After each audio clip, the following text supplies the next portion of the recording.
ચોકબજાર પોલીસે વેડરોડ વિસ્તારમાં યુવકને પ્રેમજાળમાં ફસાવી 96 લાખ લઈ ફરાર થવા મામલે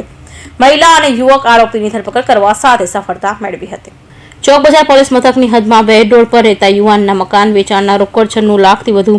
લઈ પ્રેમી સાથે ભાગી છૂટેલી મહિલાને ચોકબજાર પોલીસે બાતમીના આધારે મહારાષ્ટ્ર અકોલા ખાતેથી ઝડપી પાડી હતા। પોલીસે જયશ્રીબેન દિનેશ ભગત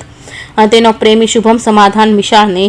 ધરપકડ કરી હતી અને તેઓને સુરત લાવી તેઓ પાસેથી રોકડ 70,50,000 કબજે લીધા હતા।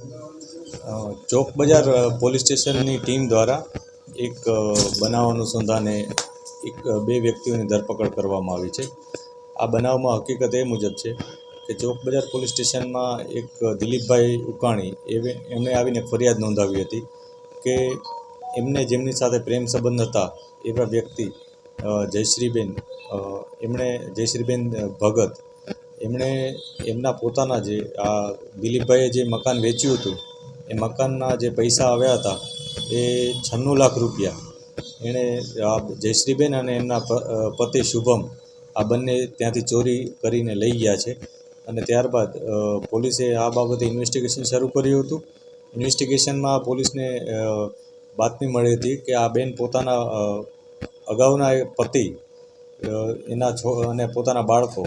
એને મળવા માટે અહીંયા આવનાર છે અને એ અનુસંધાને પોલીસે વોચ ગોઠવી હતી અને એમની ધરપકડ કરી હતી।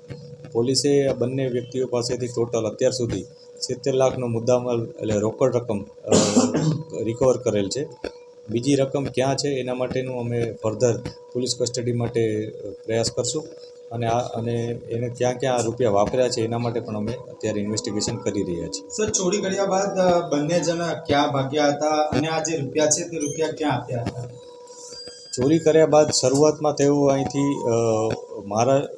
પૂણા જતા રહ્યા હતા, ત્યાર પછી ફરીથી જયશ્રીબેન અહીંયા પાછા આવ્યા હતા એવી પ્રાથમિક માહિતી પોલીસને મળી છે અને આ જે રૂપિયા હતા એમાંથી કેટલાક રૂપિયા તેઓ પોતાના અમુક લોકોને આપી દીધાની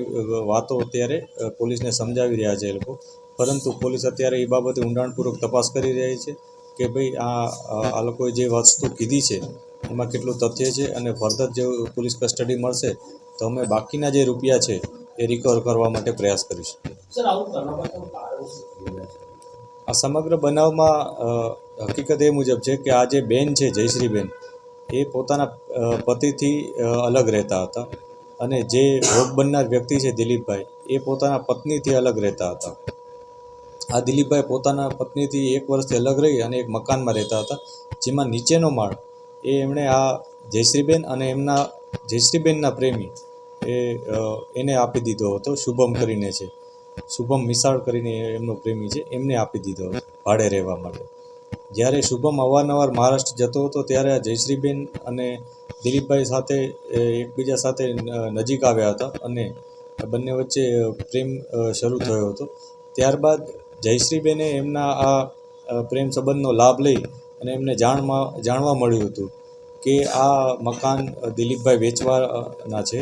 તેથી જયશ્રીબેન અને એમના જે પ્રેમી છે શુભમ બંને ભેગા થઈને એક કાવતરું રચ્યું હતું અને જે કાવતરાના ભાગરૂપે એ લોકોએ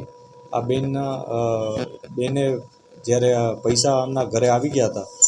ત્યારે એ પૈસા લઈને ત્યાંથી પોતાના અંગત ઉપયોગ માટે લઈ ગયા હતા એવી પોલીસને માહિતી છે।